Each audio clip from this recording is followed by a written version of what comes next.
trigonometry. There's many things to tell you about this. If you find that when I'm finished I did not go into it deep enough, let me know and I will try to figure out a way to get deeper. When you're dealing with trigonometry, and in most cases, for the ACT, probably all cases, you're dealing with a right triangle. So if it's a right triangle, you can use trig. If it's not a right triangle, let's say that you can't. A right triangle has a right angle, and the trig functions that we're going to use all deal with an acute angle. So this is an acute angle, A. Relative to angle A, always talking about relativity to one of the acute angles. This side here is the adjacent leg because it touches it. Right leg there. This is the opposite leg because it does not touch it. And then this is always the hypotenuse, that's opposite 90. Adjacent and opposite are legs, and the hypotenuse is not a leg. Sine of angle A is equal to the opposite leg divided by the hypotenuse. That is a fact about trig functions. Cosine of angle A is the adjacent leg over the hypotenuse, and tangent of angle A is the opposite leg over the adjacent leg.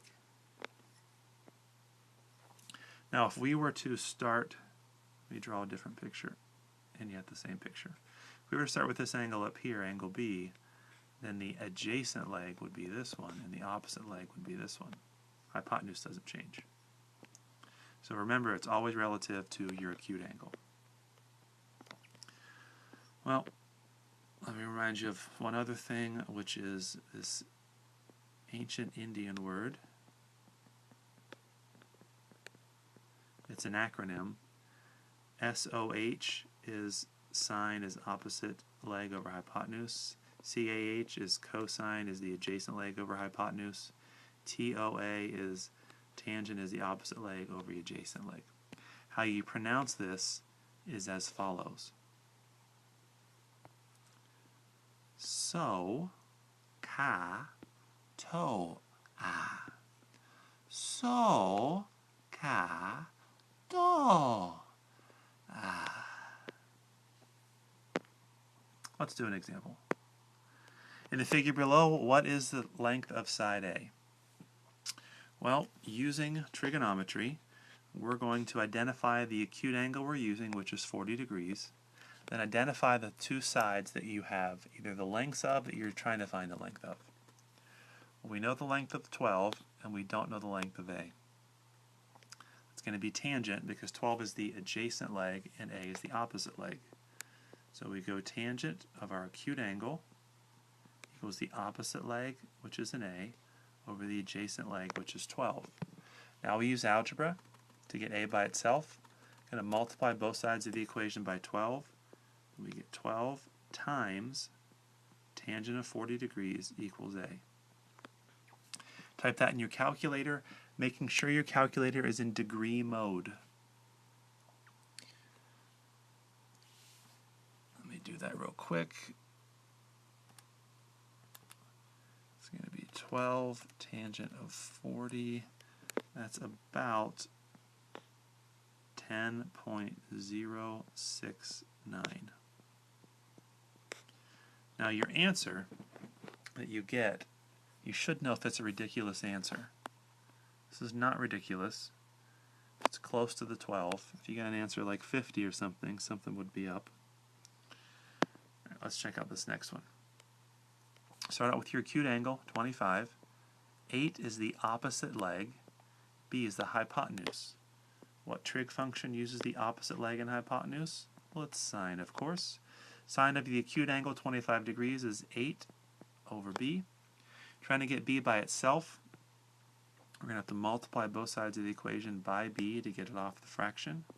So now we have B times sine of 25 degrees equals 8. Trying to get B by itself, we're going to divide both sides by sine of 25 degrees. Put that in my calculator. That's about 18.93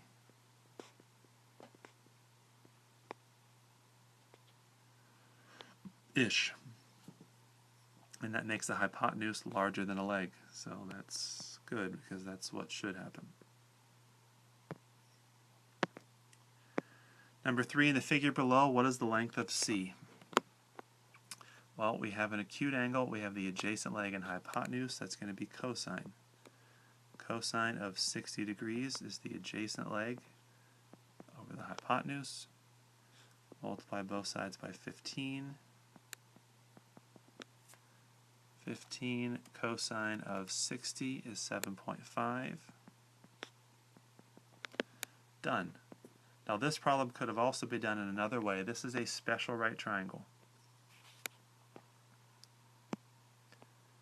Special right triangles are one of the most important things you could ever learn in math because they are used all over the place. In a 30, 60, 90 triangle, opposite 30, let's call beta, opposite 60 is always twice that. Pardon me, opposite 90 is always twice whatever is opposite 30. The larger leg, opposite 60, is always whatever opposite the shorter leg times the square root of 3.